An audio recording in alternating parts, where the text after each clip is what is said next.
آجا بھائی قریب قریب آجا.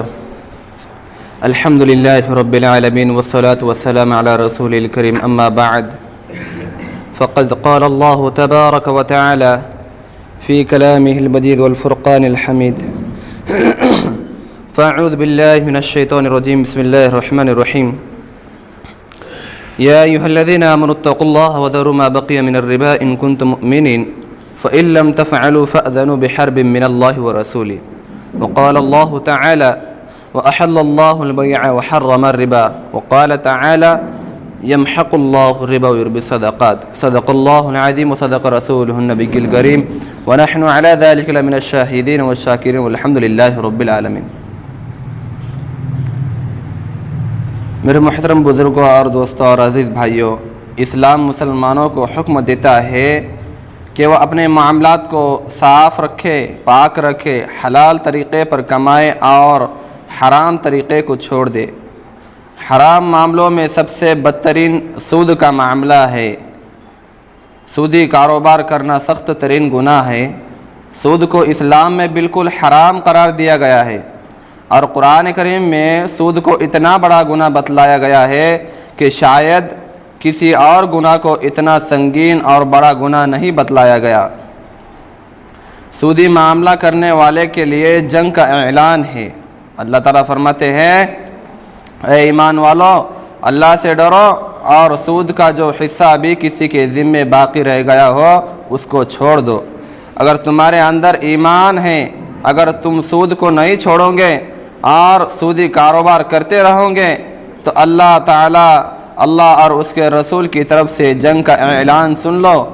اللہ تعالیٰ نے سودی کاروبار کرنے والوں کے حق میں جنگ کا اعلان کیا ہے.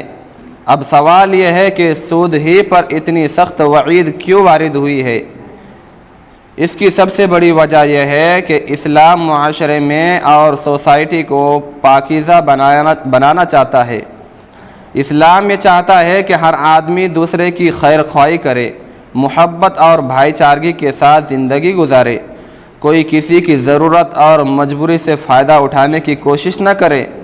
یعنی آپسی تعاون پاکیزہ معاشرے اور سوسائٹی کی بنیاد اور اسلام کا ایک بہت ہی اہم اصول ہے، اور سود اس اصول ہی کا دشمن ہے.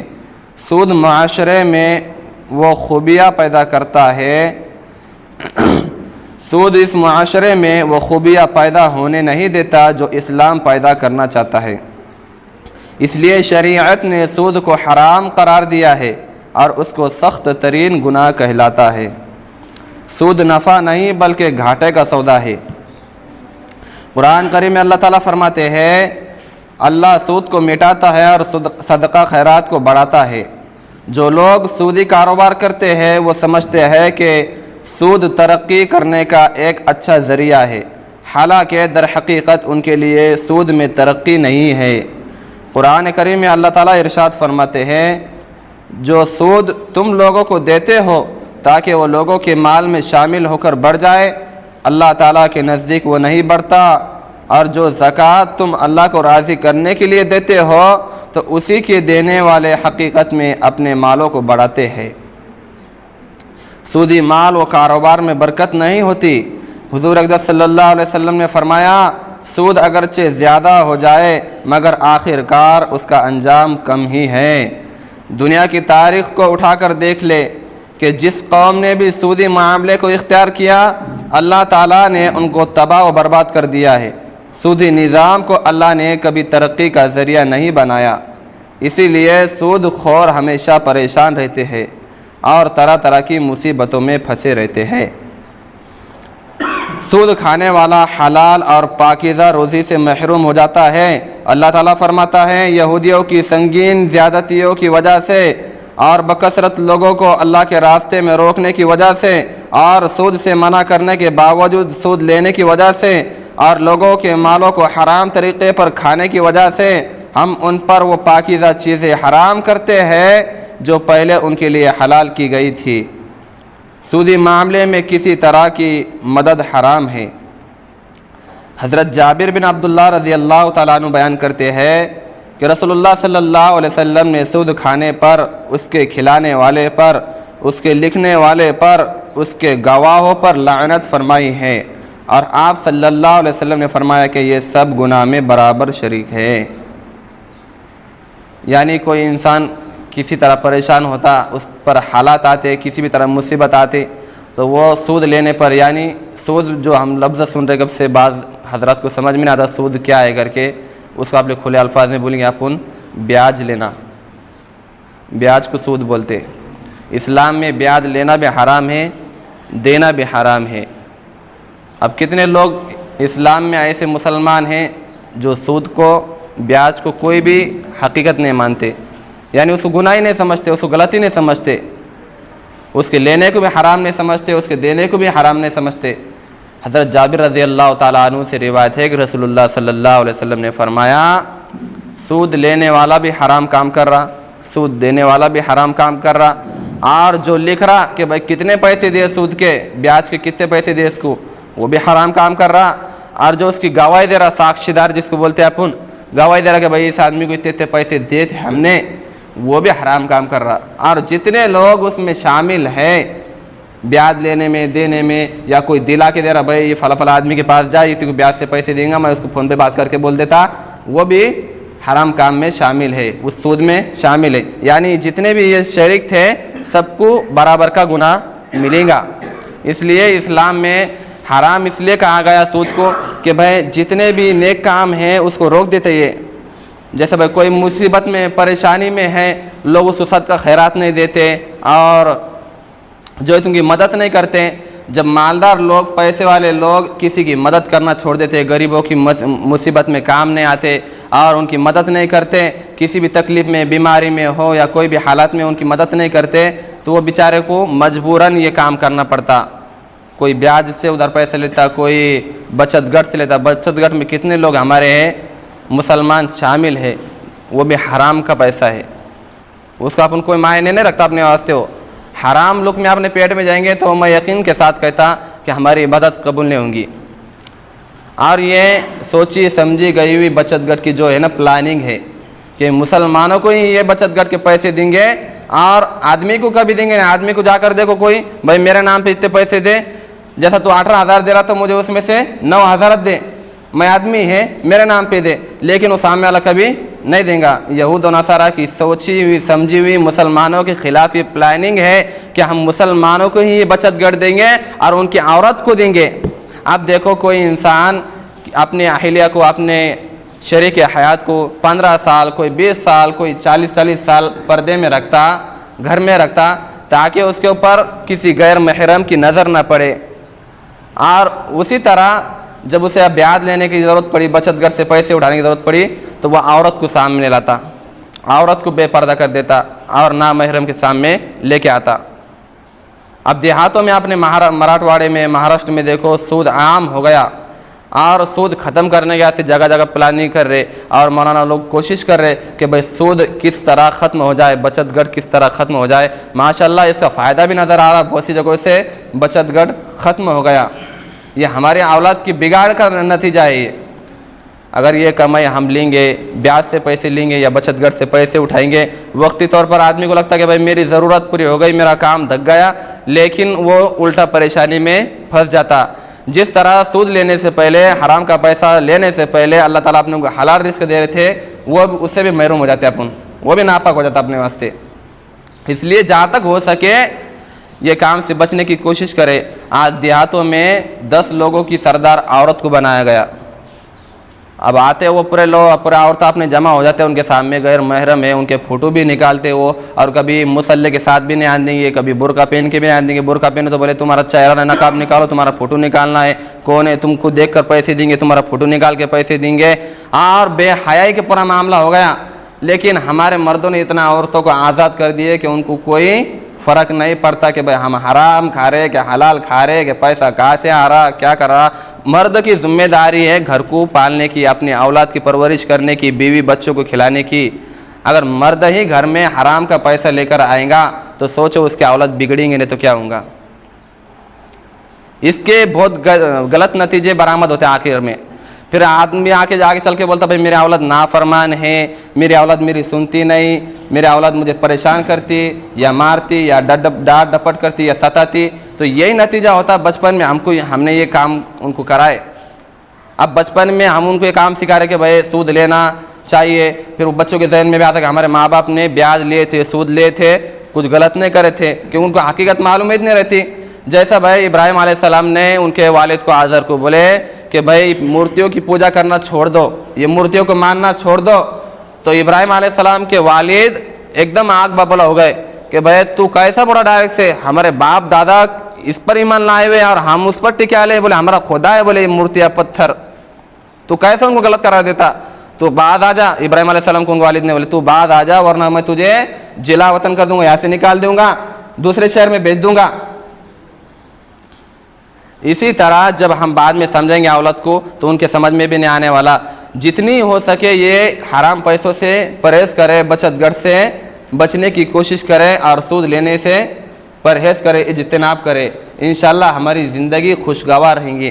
اور بچت گھر لینے سے انسان کو زندگی میں لگتا کہ بھائی میرا کام دھگا، لیکن جب بھی مصیبت آئے، پریشانی آئے، کوئی انسان کسی کی پریشانی دور نہیں کر سکتا، کوئی انسان کسی کے کام نہیں آ سکتا، اللہ تعالیٰ ہی ہر انسان کا پالن ہار ہے، وہی ہمارا خالق ہے، وہی ہمارا مالک ہے، وہی ہمارا رازق ہے، اسی نے سب کو پیدا کرا اور وہی ہمیں کھلاتا پلاتا، وہی رزق بانٹتا۔ اس کے سامنے ہاتھ پھیلاؤ، انشاءاللہ اللہ تعالیٰ کوئی نہ کوئی راستہ ضرور نکالیں گے۔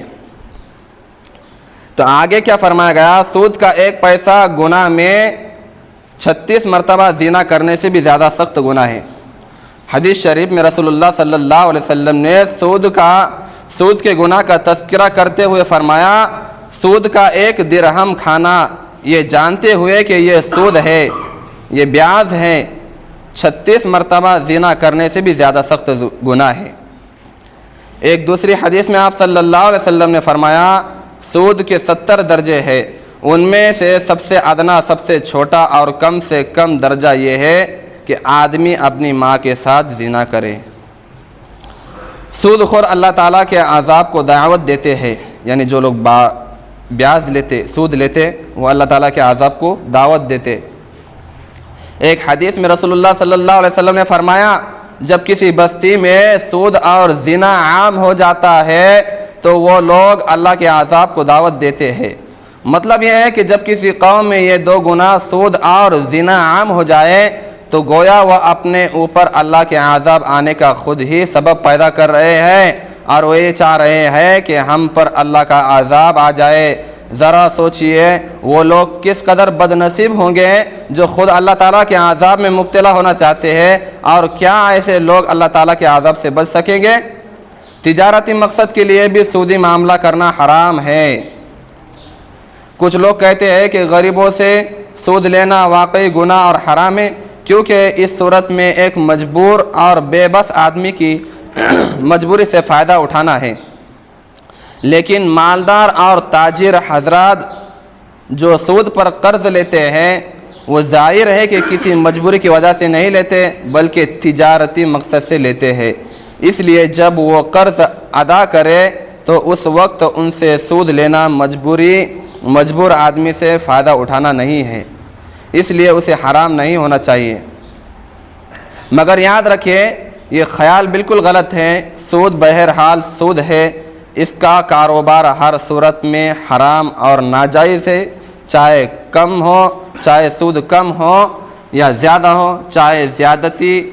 چاہے زیادی ضرورت کے لیے قرض لیا گیا ہو یا تجارت کے لیے ضروری لیا گیا ہو، چاہے غریب آدمی قرض لے یا مالدار آدمی قرض لے، رسول اللہ صلی اللہ علیہ وسلم نے ہر طرح کے سود کو بالکل لیا حرام قرار دیا ہے۔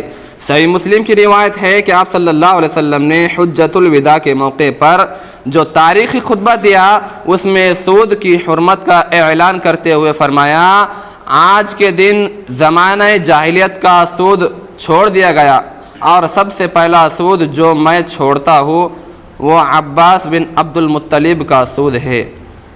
حضرت عباس بن عبد المطلب رضی اللہ تعالیٰ عنہ آپ کے چچا تھے، وہ زمانہ جاہلیت میں لوگوں کو سود پر قرضہ دیا کرتے تھے۔ روایت میں آتا ہے کہ حضرت عباس کی جو سودی رقم دوسرے کے ذمے تھی وہ 10,000 مثقال ہونا تھا، اور یہ 10,000 مثقال ہونا اصلاً سود تھا جو اصل سرمایہ پر واجب ہوا تھا۔ اب اندازہ کر سکتے ہیں اصل سرمایہ کتنا ہوگا۔ ظاہر ہے کہ اتنی بڑی رقم صرف ذاتی ضرورت کے لیے نہیں لی گئی بلکہ تجارتی مقصد کے لیے لی گئی ہوں گی، مگر رسول اللہ صلی اللہ علیہ وسلم نے اس کو چھوڑنے کا حکم دیا اور اس سود کو بھی حرام قرار دیا گیا۔ سود کھانے والے کی سزا۔ جب رسول اللہ صلی اللہ علیہ وسلم معراج پر گئے تو 7واں آسمان کی سیر کی، جنت اور جہنم کو دیکھا اور اچھے اور برے لوگوں کے حالات بھی دیکھے، پھر واپس آ کر لوگوں کو سب کچھ بیان کیا۔ آپ صلی اللہ علیہ وسلم نے فرمایا، میں معراج کی رات ایسی قوم پر پہنچا جس کے پیٹ گھروں کی طرح تھے اور اس میں سانپ بھرے ہوئے تھے جو پیٹ کے باہر سے نظر آ رہے تھے۔ میں نے جبریل علیہ السلام سے پوچھا، یہ کون لوگ ہیں جو اتنے سخت عذاب میں مبتلا ہیں؟ حضرت جبریل علیہ السلام نے بتایا، یہ سود کھانے والے آدمی ہیں۔ بخاری شریف کے ایک حدیث میں آپ صلی اللہ علیہ وسلم نے فرمایا، آج رات میں نے خواب دیکھا کہ 2 فرشتے میرے پاس آئے اور مجھے ایک پاکیزہ زمین میں لے گئے۔ جب ہم آگے چلے تو خون کی ایک ندی پر پہنچے، دیکھا کہ اس میں ایک مرد کھڑا ہے اور نہر کے کنارے پر ایک شخص ہے جس کے سامنے پتھر رکھے ہیں۔ وہ شخص جو ندی میں کھڑا تھا بھاگنا چاہتا ہے تو کنارے میں کھڑا ہوا شخص اس کے منہ پر پتھر مارتا ہے اور اس زور سے مارتا ہے کہ وہ شخص لوٹ کر وہی چلا جاتا ہے جہاں وہ پہلے تھا، اور یہ سلسلہ مستقل چل رہا ہے۔ میں نے فرشتوں سے پوچھا، یہ کیا ہو رہا ہے؟ انہوں نے جواب دیا، ندی میں جو شخص کھڑا ہے اس کے منہ پر پتھر مارا جا رہا ہے، وہ سود کھانے والا آدمی ہے۔ قیامت کے دن سود خوروں کی حالت کیا ہوں گی؟ قرآن کریم میں اللہ تعالیٰ فرماتا ہے، جو لوگ سود کھاتے ہیں، بیاج کھاتے ہیں، وہ حرام میں، وہ قیامت کے دن میں اس حال میں اٹھیں گے جیسے شیطان نے ان کو چھوڑ کر پاگل کر دیا ہو۔ وہ اس لیے کہ وہ لوگ کہتے تھے تجارت بھی سود ہی کی طرح ہے، حالانکہ اللہ تعالیٰ نے تجارت کو حلال کیا ہے اور سود کو حرام قرار دیا ہے۔ لہذا جس شخص کو اللہ کی طرف سے یہ نصیحت پہنچے اور وہ رک جائے تو جو ہو چکا وہ تو ہو چکا، اس کا معاملہ اللہ کے حوالے ہے، اور جس شخص نے لوٹ کر وہی کام کیا تو ایسے لوگ جہنمی ہیں، وہ ہمیشہ جہنم میں ہی رہیں گے۔ یہ سب کتنی سخت سزائیں ہیں جو سود خوروں کو دی جائیں گی۔ ذرا سا سوچئے کہ کیا ایک لمحے کے لیے بھی کوئی ان سزا کو برداشت کر سکتا ہے؟ بالکل نہیں۔ اس لیے سود سے بھی خود بچے اور دوسرے لوگوں کو بھی بچائے۔ سودی معاملات میں کسی بھی طرح سے شرکت مت کیجیے، پاکیزہ اور حلال طریقے پر کاروبار کیجیے، اسی لیے ہمارے لیے دنیا میں آخرت میں بھلائی کا سامان ہے۔ قرآن و حدیث میں اور اس کی روشنی میں دیے گئے خطبے کا ایک خلاصہ ہے۔ آج جو عربی خطبہ دیا جائے گا اس کا یہ خلاصہ تھا کہ بھئی سود لینا کیسا ہے۔ آج کے خطبے سے قرآن کریم کی روشنی میں ہمیں پہلی بات یہ معلوم ہوئی کہ اللہ تعالیٰ نے سودی کاروبار کرنے والوں کے حق میں جنگ کا اعلان کیا ہے۔ دوسرا سبق ہمیں یہ ملا کہ سودی کاروبار و معاملہ کرنا دراصل نقصان اور گھاٹے کا سودا ہے، کیونکہ اللہ تعالیٰ سود کو مٹاتا ہے اور صدقہ خیرات کو بڑھاتا ہے۔ تیسری بات ہمیں یہ معلوم ہوئی کہ سودی مال و کاروبار میں نہایت بے برکتی ہوتی ہے۔ بظاہر جو مال ہے وہ بھی حادثات، اسپتالوں اور کورٹ کچہریوں کے نظر ہو جاتا ہے۔ چوتھی اہم بات ہمیں یہ معلوم ہوئی کہ سود کھانے والے کبھی بھی حلال روزی کھانا نصیب نہیں ہوتی۔ پانچواں مسئلہ یہ ہمیں معلوم ہوا کہ صرف سود کا لینا دینا ہی حرام نہیں، بلکہ سودی معاملے میں کسی بھی طرح کا تعاون یعنی مدد کرنا اور اس کے لیے ذریعہ اور سبب بننا حرام ہے۔ حدیث شریف کی روشنی میں چھٹی بات ہمیں یہ معلوم ہوئی کہ سود کے 70 درجے ہیں اور ان میں سب سے ادنا اور سب سے چھوٹا اور سب سے کم درجہ یہ ہے کہ آدمی اپنی ماں کے ساتھ زنا کرے۔ ساتویں بات ہمیں یہ معلوم ہوئی کہ جب کسی بستی میں سود اور زنا عام ہو جاتا ہے تو وہ لوگ اللہ کے عذاب کو دعوت دیتے ہیں۔ 8واں اہم مسئلہ ہمیں یہ معلوم ہوا کہ سود ہر صورت میں حرام و ناجائز ہے، چاہے سود کم ہو یا زیادہ ہو، چاہے ذاتی ضرورت کے لیے قرض لیا گیا ہو یا تجارت کی ضرورت سے لیا گیا ہو۔ 9ویں بات ہمیں یہ معلوم ہوئی کہ سود خوروں کو آخرت میں نہایت سخت عذاب ہوگا کہ ان کے پیٹ گھروں کی طرح ہوں گے اور ان میں سانپ بھرے ہوئے ہوں گے۔ 10ویں بات قرآن و حدیث کی روشنی میں ہمیں معلوم ہوئی کہ جو لوگ سود کھاتے ہیں وہ قیامت میں اس حال میں اٹھیں گے جیسے شیطان نے ان کو چھوڑ کر پاگل کر دیا گیا ہو۔ اللہ تعالیٰ سے دعا ہے کہ وہ ہم سب کو سود کے بدترین گناہ سے بچائے اور حلال روزی نصیب فرمائے اور ہماری خدمات کو بھی قبول فرمائے۔ اللہ تعالیٰ جو کہا گیا ہے، جو سنا گیا اس پر عمل کرنے کی توفیق عطا فرمائے۔ وآخر دعواہم الحمدللہ رب العالمین۔ جن حضرات نے سنت ادا نہیں کی وہ سنت ادا کر لیجئے۔